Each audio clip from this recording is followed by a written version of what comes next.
और चलिए अब बांदा में किस तरीके के हालात हैं ये भी जान लेते हैं। हमारे साथ वहां के डीएम आनंद कुमार सिंह जुड़ गए हैं। बहुत बहुत स्वागत है आनंद कुमार सिंह जी आपका एबीपी गंगा पर। बांदा की बात करें तो बांदा में इतनी बड़ी चुनौती से आप कैसे निपट रहे हैं, क्या तैयारी है आपकी ताकि लोगों को दिक्कतें ना हो? जी नमस्कार।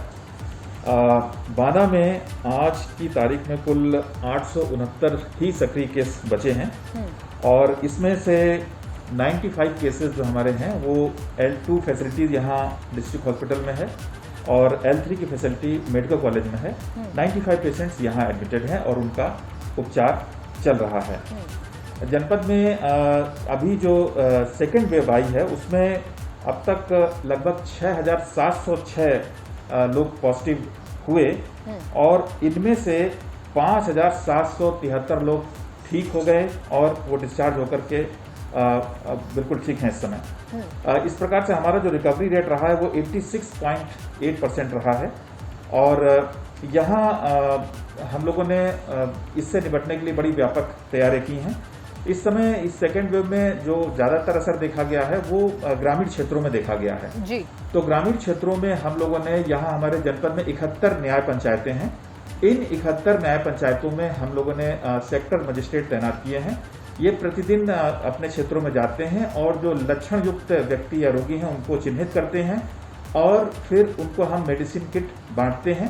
तो इस प्रकार से ये संक्रमण बहुत जल्दी जैसे डिटेक्ट हो गया और हमने तुरंत चिन्हित व्यक्ति को मेडिसिन दे दी।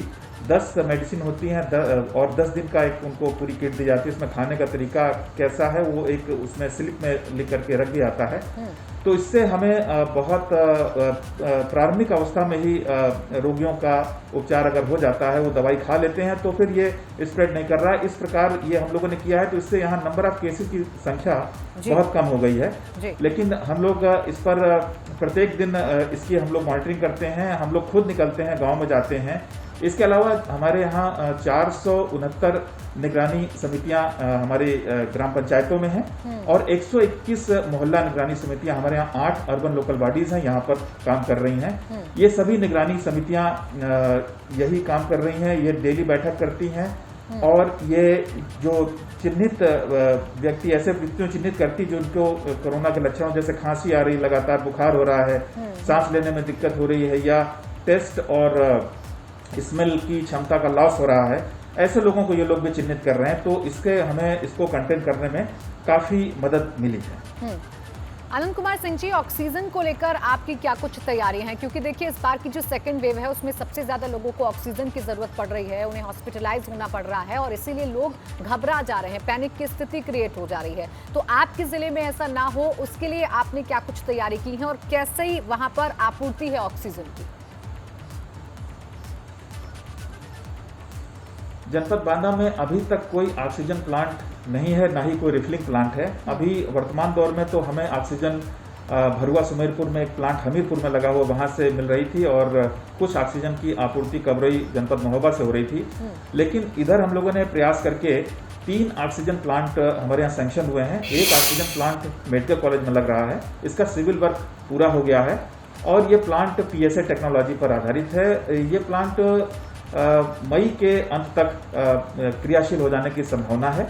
इसके अलावा एक PM care fund second phase से हमको एक और ऑक्सीजन प्लांट मिला, ये भी PSA टेक्नोलॉजी पर है। ये डिस्ट्रिक्ट हॉस्पिटल में लग रहा है, इसको DRDA लगाएगा और इसका वो भी जून में इसके सक्रिय हो जाने की संभावना है। इसके अलावा एक तीसरा प्लांट हमें शुगर इंडस्ट्रीज से मिल रहा है और ये हमारे यहाँ एक CSC है 50 बेड की नरैनी में, वहां पर ये ऑक्सीजन प्लांट हम लोग इसको इंस्टॉल करेंगे। तो अब ये ऑक्सीजन प्लांट्स जब हमारे यहाँ इंस्टॉल हो जाएंगे, फंक्शनल हो जाएंगे, तो ऑक्सीजन की समस्या जो अभी सेकेंड फेज में हमको करनी पड़ी थी उस समस्या का अब समाधान हो जाएगा। ऑक्सीजन को लेकर ये तैयारी है और उम्मीद करेंगे कि आगे भी अगर दिक्कतें होती हैं तो उसी तरीके से आप कंट्रोल कर लें। लेकिन अगर बात हम कालाबाजारी को लेकर कर लें तो उसे आप किस तरीके से रोक रहे हैं? क्योंकि देखिए हर जगह से ऐसी खबरें सामने आ रही हैं कि पेशेंट को ज़रूरत है रेमडेसिविर की, पेशेंट को ज़रूरत है बाकी दवाइयों की, ऑक्सीमीटर की, लेकिन समय पर नहीं मिल पाता है और जो तीमारदार हैं, जो अटेंडेंट हैं, वो मारे मारे फिरते हैं। इसे रोकने के लिए आप क्या कर रहे हैं? इसके लिए हम लोगों ने सभी जो हमारे फार्मास्यूटिकल इंडस्ट्री से, व्यापार से लोग जुड़े हुए हैं, सबसे हम लोगों ने मीटिंग करके एक तो हम लोगों ने रेट तय कराए हैं। उसके अलावा बराबर हम लोग दुकानों पर चेकिंग करते रहते हैं कि कहीं जमाखोरी ना हो, इसकी ओवर प्राइसिंग ना हो। और यहाँ जनपद में इस प्रकार की कोई ऐसी समस्या अभी तक नहीं आई है। जहाँ तक रेमडेसिविर की बात है तो वो हमारे यहाँ मेडिकल कॉलेज में और हमारे अपने डिस्पोजल पर पर्याप्त मात्रा में है, इसलिए इसकी भी कोई हमें समस्या नहीं है। चलिए, उम्मीद करेंगे कि आगे भी इस तरीके की समस्या ना आए और लोगों को बेहतर इलाज समय पर मिल जाए बांदा में। शुक्रिया आपका आनंद कुमार सिंह जी, हमारे साथ जुड़ने के लिए, हमसे बातचीत करने के लिए। तो देखिए, बांदा के डीएम ने बताया कि वहां पर कैसी तैयारी है।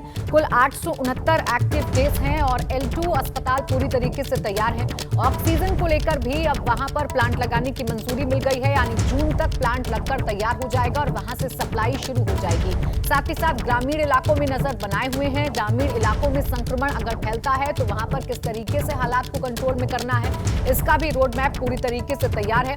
रिकवरी रेट है 86.8%, यानी वहां पर रिकवरी रेट अच्छा है, ऐसा डीएम ने दावा किया है, क्योंकि 86.8% के रेट से वहां पर लोग ठीक हो रहे हैं, बांदा में लोग ठीक हो रहे हैं। तो एबीपी गंगा पर डीएम ई कॉन्क्लेव में बांदा के डीएम आनंद कुमार सिंह ने बताया कि फिलहाल हालात काबू में हैं और कोशिश की जा रही है कि लोगों को तमाम सुविधाएं, तमाम इलाज समय पर मिल सके।